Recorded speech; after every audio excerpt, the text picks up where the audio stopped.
we are.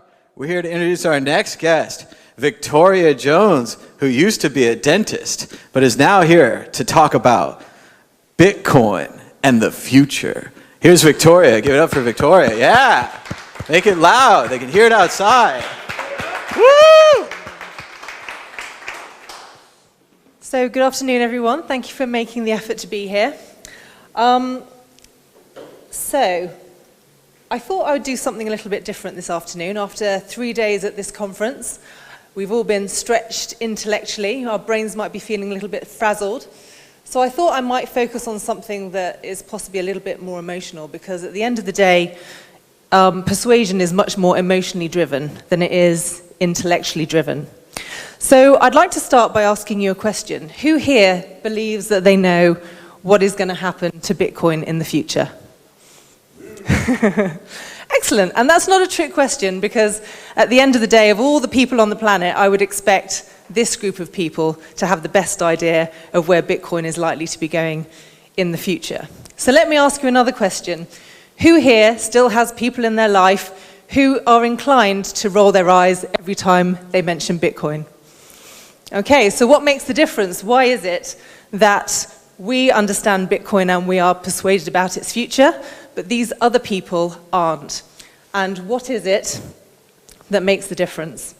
So my name is Victoria Jones. For the last 20 years, I've worked as a dentist. And when I was asked to fill in this speaking spot at the last minute on Thursday, I had to consider, what skills have I developed in my career that might actually be of benefit to the Bitcoin community at this moment in time.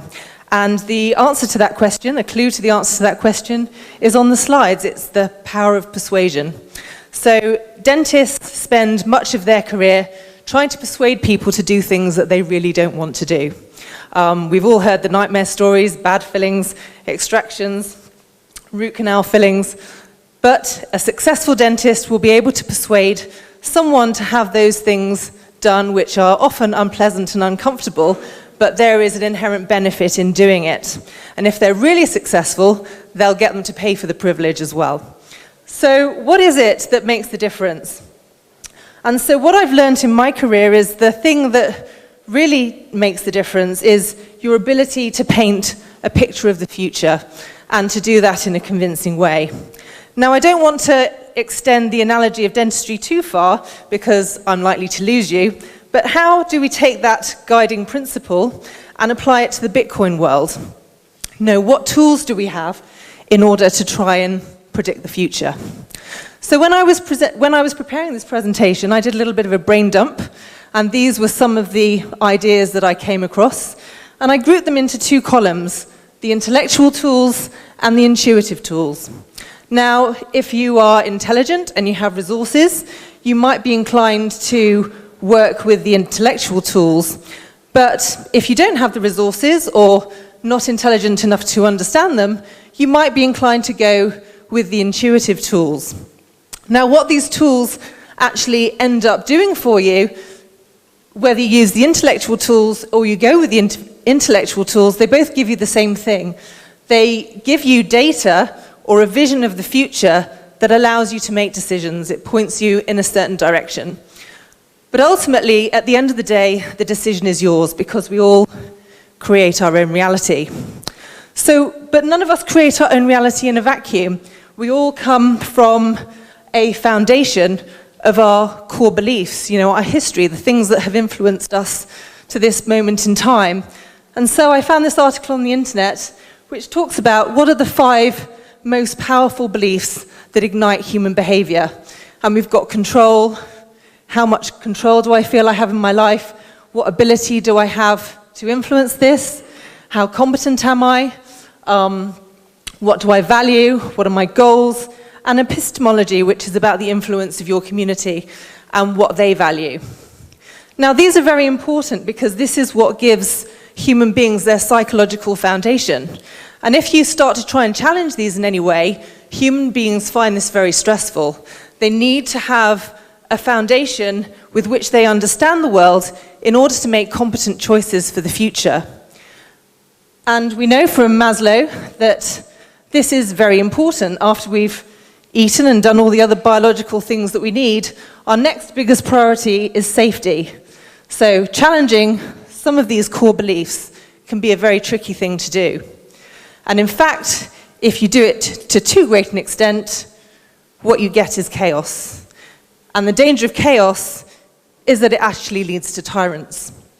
So I'm sure most of you can relate to the amount of chaos that we're currently experiencing in our environment. We've got Brexit dramas, we've got people who hate Trump, we've got countries getting bombed randomly. We don't know whether or not World War III is about to break out. But for the most part, things are still pretty stable. We still believe our core beliefs are still intact. We still believe everything is okay.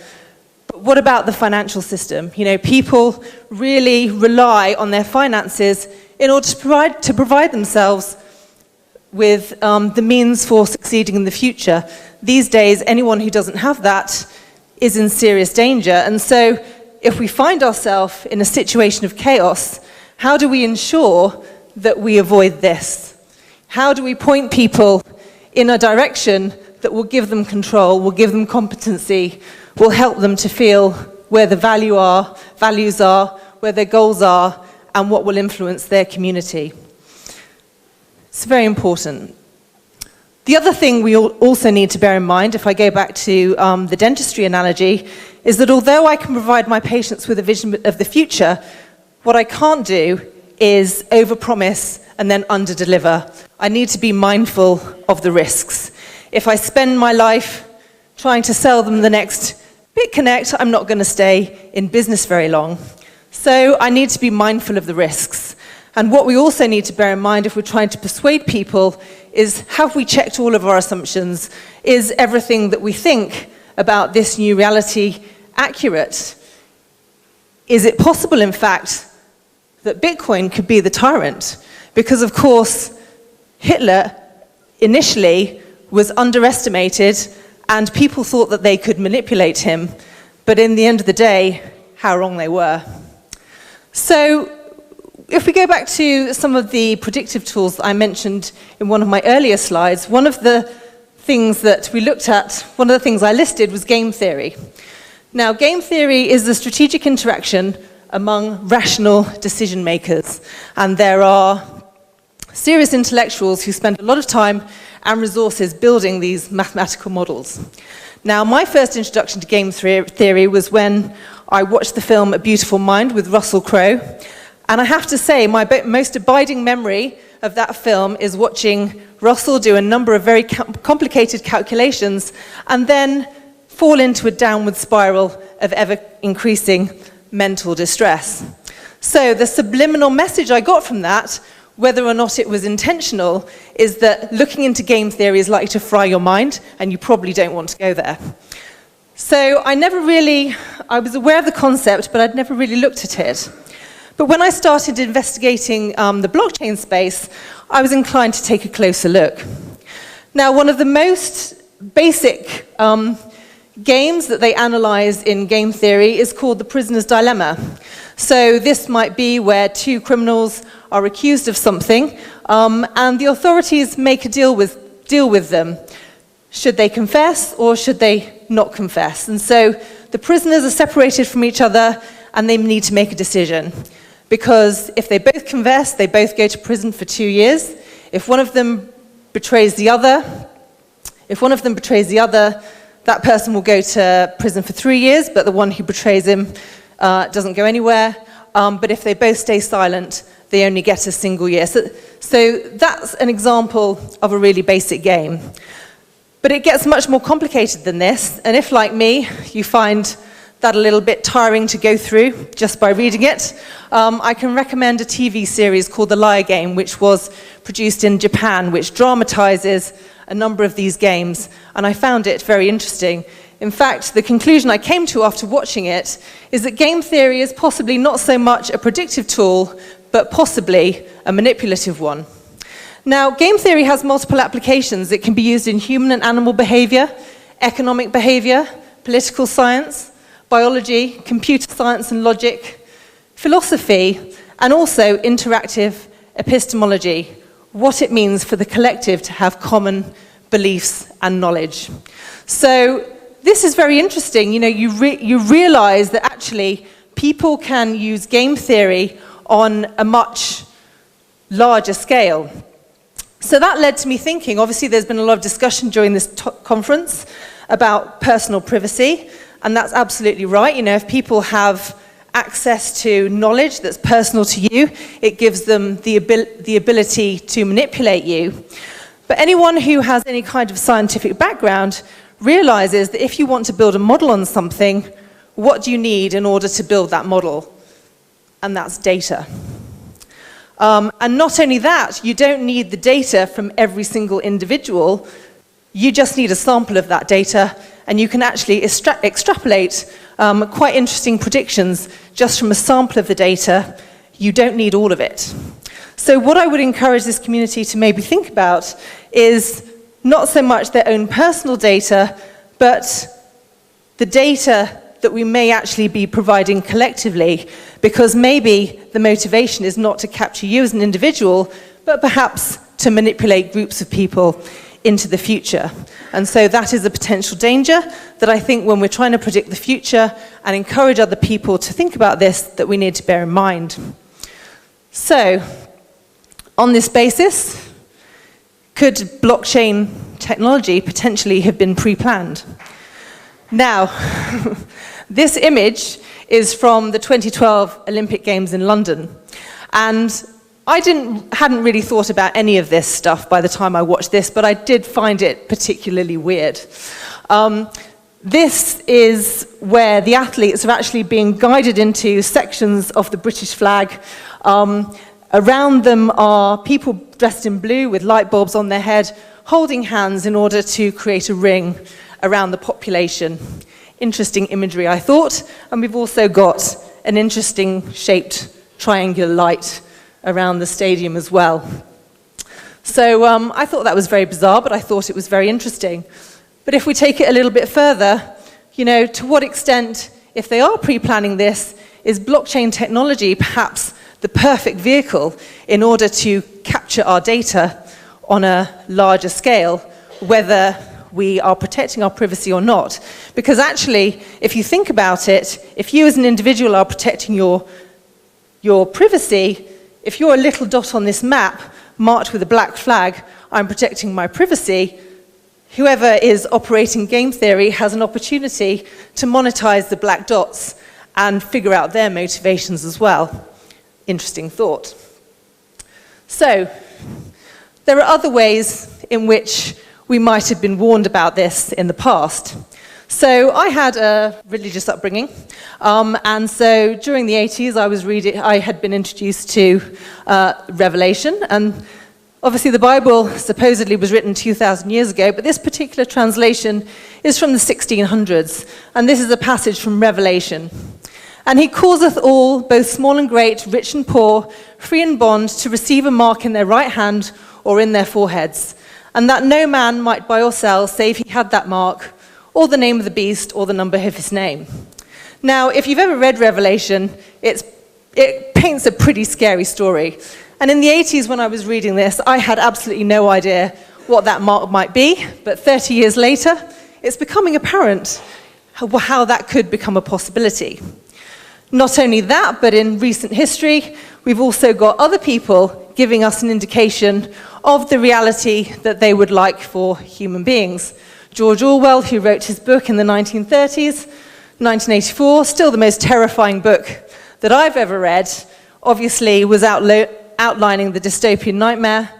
This book has recently received more popularity as people are realizing more and more that this was painting quite a freaky prospect for the future. More recently, we've also got people like David Icke, who is resoundingly mocked and ridiculed, but has gone to great lengths and painstaking detail to outline to us how a group of secret elites known as the Sabbatean Frankists have had a long-term plan to lock down humanity and bring them under their control. So, where is this going? Collective sigh of relief. Is Bitcoin potentially the antidote? And we have to ask ourselves, given that the amount of I don't know, bad feeling that is in the press from some of the authorities, it makes you wonder whether or not that their plan A has been scuppered by our plan B. So just worth thinking about. If we try and think about where we would like to direct humanity in the future, I think one of the best notes that we might have from literature is an idea behind a golden age. And the idea of this is men live like gods without sorrow or heart, remote and free from toil and grief, miserable age rested on them, but with legs and arms never failing, they made merry with feasting beyond the reach of all devils. When they died, it was as though they were overcome with sleep, and they had all good things, for the fruitful earth, unforced, bare them fruit abundantly and without stint. They dwelt in ease and peace. And then in addition, men neither bought nor sold. There were no poor and no rich. There was no need to labor, because all that men required was obtained by the power of will. The chief virtue was the abandonment of all worldly desires. The Krita Yuga was without disease. There was no lessening with the years. There was no hatred or vanity, or evil thought whatsoever, no sorrow, no fear.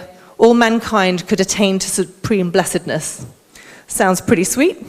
Now, we may have been pretty brainwashed to believe that we need to trade with each other into the future. So given that, we understand what the problems are with the financial system, it would appear that we need a solution. And at the moment, blockchain technology seems like the perfect solution, and Bitcoin seems like a better solution still. Another definition of the golden age, which I particularly like: the Indian teachings differentiate the four world ages, not according to metals, but according to quality with truth, being the defining feature of the golden age. So if we are being led into a trap, I'd rather that trap be based on the truth. And as far as I can see from the technology that I've been introduced to, Bitcoin has programmed in the highest wisdom that we currently know of economics, and gives us the best ability to interact fairly, and so we might not be able to achieve the golden age directly, but hopefully by focusing on a vehicle based on the truth, we'll get there a little bit more cleanly. So going back to the beginning of this topic, I think what I would like to summarize is that if we are guiding people into a vision of the future, that is a fantastic thing to do. It's important that we have the vision, that we know how to communicate clearly what a good path will be in that situation, but we need to be mindful of the risks. And if we have stumbled on something that will take us closer to this, it needs to be protected at all costs, and we need an opportunity to protect our privacy. So earlier in the year, I had a little bit of time on my hands, and I put together some of my ideas about where the future was going, and made a little video just to help to spread the word, stimulate people's thinking. And so I'll share that with you now. I hope you enjoy it. Thanks. Satoshi's page. They call me Cassandra. Some say that's my name, because those that surround me can't handle the blame. The economy is flailing. You'd think they'd be scared, but when all's said and done, the problem's not theirs. Teachers in schools wash the children's clothes. Breakfast they give, pizza and toast. Round and round the impoverished go. To the minds of the rich, the realization is slow. In the comfort of homes, I'm all right, Jack. Whilst depression is looming and laughs, I'll be right back. The comfort of those who can't see past their nose. Oh, heaven help them, but that's how it goes. Time it is ticking, it now won't be long. Wile E. Coyote can't tell the cliff has gone. Don't say you weren't warned before all this is done. You thought they were crazy, but the Bitcoiners won. When it is all over, and the truth it is told, the story of crisis, it never gets old. The elites in their castles, their fortunes to fold. Economists and politicians left out in the cold. A new world is rising, paper is no more. Money has died, and so has the law. decay and corruption that went to its core. The blockchain has spoken, no truth like it before. The rules of the software, release or a new game. What will we choose at the dawn of a new age?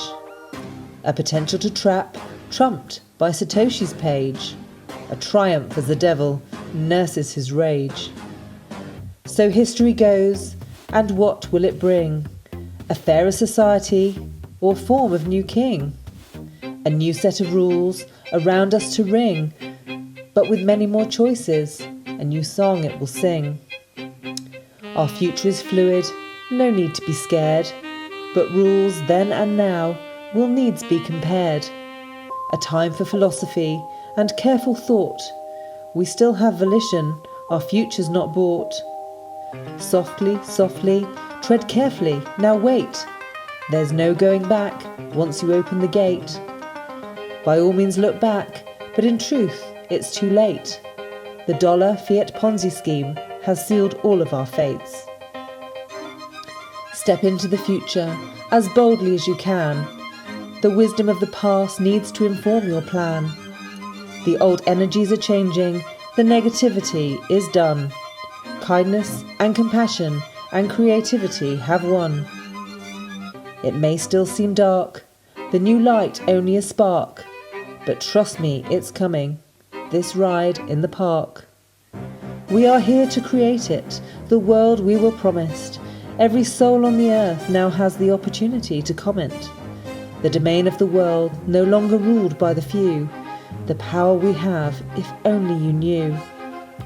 Released from their shackles, humans are free to create everything as it was always meant to be.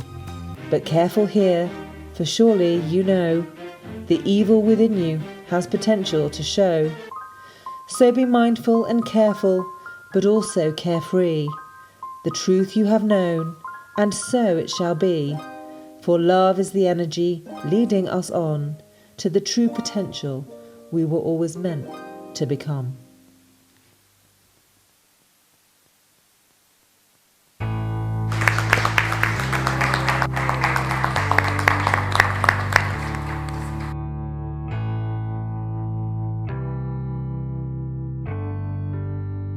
Oh, there's me in there. That was cool. All right, one more time. Let's hear it for Victoria. Great speech. All right. Just reminded me of what the Beatles used to say. It was something like, all you need is Bitcoin. Bitcoin is all you need. Something like that. It was very catchy.